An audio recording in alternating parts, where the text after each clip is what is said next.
Assalamualaikum warahmatullahi wabarakatuh.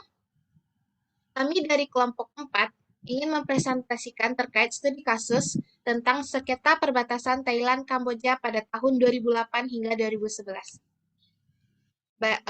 Baik, kami akan memperkenalkan anggota kelompok kami terlebih dahulu. Pertama ada saya sendiri Andini Syafira, ada Aisyah Fadila Zafilin, ada Aura Valdina, ada Cici Amalia Fitri, ada Debbie Yuliani Putri, ada Deva Livin Pratama, Helga Juliana Arwan, M. Hamdan Muzaffar, M. Wiko Abdi Utomo, Muhammad Abdul Afwan, Muhammad Zidantiani, Randra Maulidan Linto, dan Rani Fadilatul Amanda.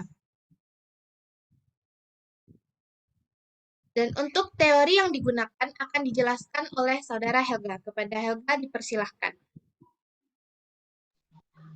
Baik, sebelumnya terima kasih kepada moderator yang telah memberikan kesempatan kepada saya. Saya di sini akan menjelaskan mengenai teori yang kelompok kami gunakan.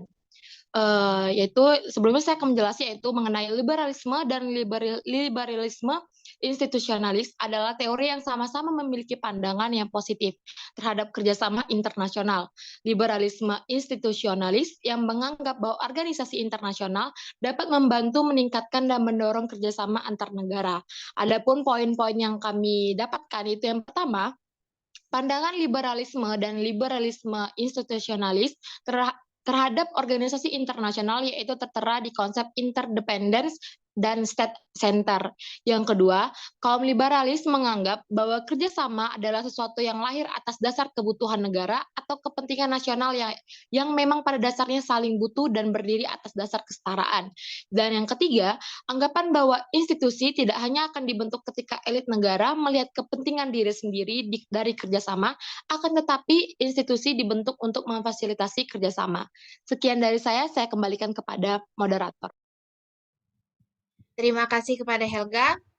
Untuk materi selanjutnya yaitu latar belakang akan disampaikan oleh Zidan. Kepada Zidan dipersilahkan. Baik, Saudari Andini, sini saya akan menjelaskan tentang latar belakang tentang tema yang akan kami ambil, yang telah kami ambil. Negara Thailand dan Kamboja adalah anggota ASEAN yang mempunyai banyak kesamaan dari agama dan sistem pemerintahannya. Thailand dan Kamboja sama-sama menganut agama Buddha dan kedua negara tersebut juga mempunyai sistem pemerintahan yang sama yaitu monarki absolut. Kedua negara ini sangat berdekatan dan membuat kedua negara ini saling membutuhkan satu sama lain dalam hal perekonomian. Tapi kedua negara ini mulai bersih tegang selepas Perang Indochina pada tahun 1975. Karena adanya Perang Indochina ini, negara Thailand dan Kamboja juga sering menggubu-gubu untuk memperluas daerah kekuasaan masing-masing yang akhirnya menuntun kedua negara ini ke dalam konflik perbatasan wilayah. Dalam sengketa ini, hal yang menjadi perebutan di antara kedua negara adalah sebuah kuil Preah Vihar yang terletak di puncak pegunungan Dangrek yang merupakan wilayah perbatasan antara Thailand dan Kamboja. Itu Kabupaten Kantara, Provinsi Phuket, Timur Laut Thailand, dan Kabupaten Choam Kasan, Provinsi Preah Vihear, Utara Kamboja. Kedua negara tersebut memperebutkan kuil Preah Vihear karena kuil tersebut mempunyai sumber daya mineral yang terkandung, dan jika kuil tersebut bisa dimiliki oleh suatu negara, maka kuil tersebut dapat dijadikan suatu tujuan pariwisata untuk masyarakat asing agar dapat menambah perekonomian suatu negara. Pada tahun 1962, kasus tersebut dibawa pada International Court of Justice atau ICJ. Menurut ICJ, Kamboja yang berhak atas kepemilikan kuil tersebut. Keputusan dari ICJ hanya menyebutkan bahwa kepemilikan dari kuil Preah Vihear adalah Kamboja. Tetapi ICJ tidak menyebutkan kepemilikan atas tanah yang berada di sekitar kuil Preah Vihear. Pada tahun yang sama, kedua negara tersebut membawa konflik ini kepada Mahkamah Internasional atau MI.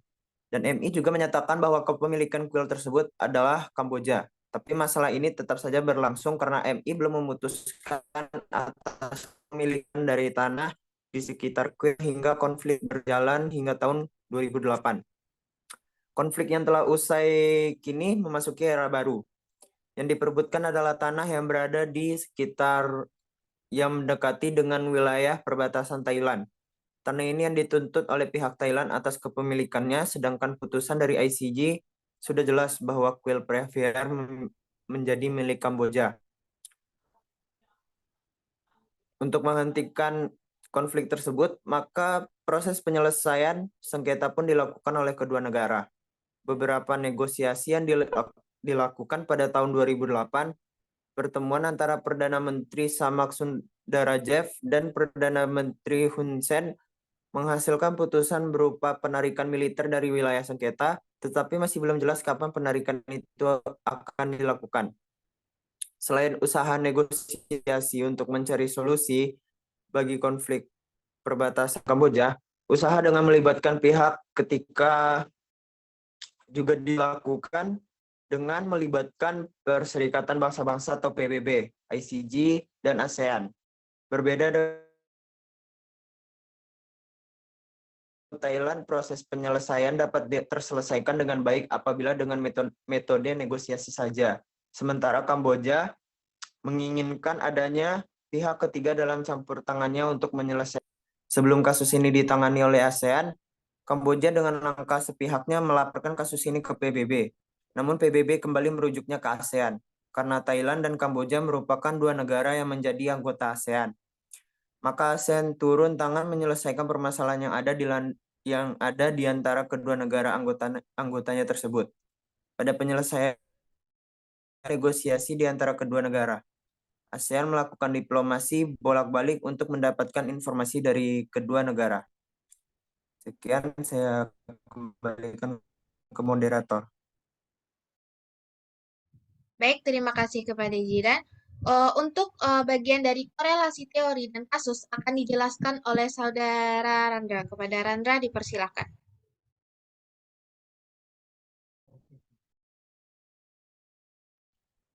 Terima kasih kepada moderator.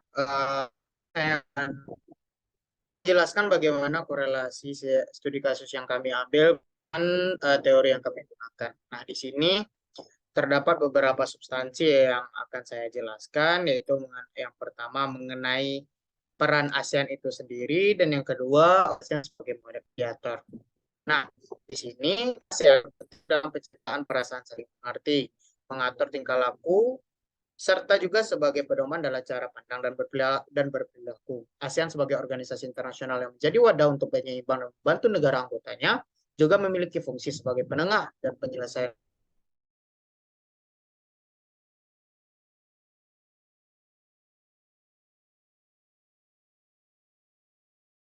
konflik di dalam anggotanya. Sehingga isu keamanan lingkungan ASEAN yang menggunakan prinsip non-intervensi, penyelesaian menggunakan cara damai dan menghindari adanya pembentukan fakta militer, ini ditekankan kembali dengan adanya ASEAN Way, yang dimana negara anggota terdiri seperti Thailand dan Kamboja secara sadar atau tidak sadar akan merasa terisolasi, sehingga kedua negara akan mengubah kepentingan, identitas, dan perilaku sesama negara mereka. Nah, di sini tujuan dari ASEAN Way adalah menjadi fondasi dan landasan bagi keberlangsungan ASEAN dan para warga negara anggotanya. Jika ASEAN Way dihapuskan, maka akan terjadi konflik antar anggota ASEAN tersebut. Dalam ASEAN Way terdapat norma yang harus dipatuhi dan nilai yang ada tersebut, maka negara yang tengah berkonflik menjadi kondusif dan tunduk. Nah, di sini dari penjelasan sebelumnya kita mengetahui bahwasanya prinsip-prinsip seperti ini ditegakkan sebagai upaya lingkungan yang damai, aman, dan sejahtera di Asia Tenggara sesuai dengan ide dari liberalisme itu sendiri, tapi skala penggunaannya secara sosial mencapai tingkat internasional, di mana norma ini bisa juga disebarkan dan dicontoh oleh luar anggotanya. Nah, sesuai dengan bagaimana pemikiran liberalisme dalam liberalisme fungsionalis, di mana fungsi organisasi internasional di sini adalah menciptakan perdamaian, meminimalisir nasionalisme suatu negara, dan menciptakan kedaulatan untuk mencapai identitas dan tujuan yang sama. Yang selanjutnya yaitu mengenai organisasi ASEAN sebagai mediator atau sebagai penengah. Persengketaan antara negara Thailand dan Kamboja sebenarnya masih dalam perundingan bilateral yang belum membuahai hasil. Secara sepihak, Thailand sendiri ingin menyelesaikan permasalahan ini secara bilateral, tetapi kedua negara juga merupakan anggota di bawah organisasi ASEAN. Maka secara tidak langsung permasalahan ini tidak bisa diselesaikan dengan bilateral saja. Dibutuhkan juga peran ASEAN sebagai organisasi yang menjadi penengah sekaligus perantara kedua negara dalam mencari solusi kedua belah pihak. Salah satu peran awal dari ASEAN menjadi mediator kedua negara adalah diadakannya Jakarta Informal Meeting atau JIM pada tahun 1988 sampai 1989, yang di mana pada pertemuan tersebut membahas isu persengketaan antara Thailand dan Kamboja. ASEAN sebagai salah satu organisasi regional yang terletak di Asia Tenggara menjadi positif kontributor dalam mencari solusi permasalahan dunia. Nah, langkah yang lain yang diambil dalam penyelesaian kedua negara internal ini adalah mengundang Menteri Luar Negeri Thailand dan juga Kamboja dalam shuttle diplomasi, yaitu diplomasi bolak-balik yang dilakukan kedua negara dengan Indonesia yang pada saat itu Menlu Indonesia menjadi ketua ASEAN. Sehingga ditemukan jalan tengah dan pemberian pendapat bahwa komitmen kedua negara berserta dapat menyelesaikan perbedaan dan permasalahan mereka dengan jalan damai sebagai bentuk pembentukan ASEAN. Tidak hanya itu, organisasi ASEAN juga memiliki komitmen dan peningkatan kerjasama dan integrasi kawasan, khususnya melalui dibentuknya berbagai komunitas seperti komunitas keamanan ASEAN, komunitas ekonomi ASEAN, dan komunitas sosial budaya ASEAN yang tercantum di dalam deklarasi Bali Asian Concord 2. Dan dalam penyelesaian sengketa Thailand dan Kamboja, mekanisme penyelesaian secara damai sendiri tidak tercatat atau tertulis dalam deklarasi ASEAN. Yang terdapat dalam deklarasi adalah peningkatan upaya pengembangan institusi seperti menciptakan mekanisme formal untuk dapat menyelesaikan sengketa antara Thailand dan juga Kamboja secara damai. Nah, di sini ASEAN sebagai moderator merupakan bentuk dari normalisasi antara anggota ASEAN agar hubungan negara anggota seperti Thailand dan Kamboja dalam kasus ini dapat terjalin dengan rukun dan damai kembali. Nah, dalam pandangan liberalisme, alasan mengapa sebuah negara bergabung organisasi dikarenakan adanya interdependensi yang kompleks, di mana negara tidak bisa bergantung pada kekuatan dan potensi sendiri. Sama halnya dengan pertikaian yang terjadi antara Thailand dan Kamboja, yang di mana kedua negara bersangkutan tidak bisa menyelesaikan masalahnya internal mereka secara bilateral saja. Organisasi internasional juga membantu kedua belah pihak negara konflik dan mencarikan solusi seperti penciptaan norma yang dapat dipatuhi dan mengadakan diplomasi sebagai jalur damai. Sekian korelasi antara studi kasus dan juga teori yang kami gunakan. Baik, terima kasih kepada Randra. Untuk selanjutnya yaitu kesimpulan akan disampaikan oleh Saudari Cici. Kepada Cici dipersilahkan. Baik, terima kasih kepada moderator. Di sini saya akan menyampaikan kesimpulan dari studi kasus yang kami ambil. Negara Kamboja dan Thailand merupakan negara yang bergabung ke dalam organisasi regional yaitu ASEAN. Kedua negara tersebut dalam segi geografis sangatlah berdekatan, tetapi tidak menutup kemungkinan Thailand dan Kamboja memiliki konflik.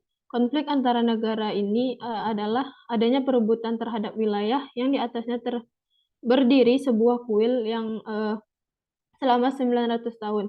Konflik ini bermula karena adanya perbedaan penggunaan peta dari kedua negara, di mana Kamboja menggunakan peta yang dibuat oleh bangsa Prancis pada tahun 1907, sedangkan Thailand menggunakan peta wilayah pada tahun 1904. Konflik antara kedua negara ini semakin memanas karena adanya klaim yang dibuat oleh UNESCO bahwa kuil yang ada di wilayah tersebut adalah warisan dunia. Pada tahun 1962, konflik antara Thailand dan Kamboja ini dibawa ke International Court of Justice atau ICJ. ICJ sendiri menyatakan bahwasanya kepemilikan kuil di wilayah tersebut adalah milik Kamboja. Namun dari keputusan tersebut, kedua negara tidak merasa puas karena tidak ada kejelasan terhadap kepemilikan tanah wilayah tersebut. Pada tahun yang sama, kedua negara membawa kasus ini juga ke Mahkamah Internasional atau MI. Namun hasil keputusan dari MI belum mencapai kesepakatan antara kedua belah pihak. Dalam pandangan liberalisme, alasan mengapa sebuah negara bergabung organisasi internasional dikarenakan adanya interdependensi yang kompleks di mana negara tidak bisa bergantung pada kekuatan dan potensi sendiri. Namun sama halnya dengan pertikaian yang terjadi antara Thailand dan Kamboja, yang dimana kedua negara yang bersangkutan tidak bisa menyelesaikan masalahnya secara internal mereka secara bilateral antara kedua negara. Organisasi internasional juga membantu kedua belah pihak negara konflik dengan mencari solusi seperti menciptakan norma yang dapat dipatuhi dan mengadakan diplomasi sebagai jalur damai. Di sini, ASEAN merupakan organisasi internasional yang menjadi wadah sebagai penyeimbang dan membantu negara anggota ASEAN juga berfungsi sebagai penengah dalam penyelesaian konflik negara anggotanya. ASEAN berperan sebagai norma di mana norma ini berperan penting dalam menciptakan perasaan saling mengerti, mengatur tingkah laku serta sebagai pedoman dalam cara pandang perilaku. Dan ASEAN juga sebagai mediator yang merupakan bentuk dari normalisasi dalam kasus Thailand dan Kamboja agar kedua negara dapat saling rukun dan damai kembali. Baiklah, itu saja yang dapat saya sampaikan. Saya kembalikan kepada moderator. Baik, terima kasih kepada Cici. Eh, terima kasih kepada yang telah menyampaikan presentasi tadi. Sekian presentasi kami hari ini. Kami dari kelompok 4 mengucapkan terima kasih dan mohon maaf apabila ada kata yang salah. Hari Senin bersih-bersih cukup sekian. Terima kasih. Wassalamualaikum warahmatullahi wabarakatuh. Waalaikumsalam warahmatullahi wabarakatuh.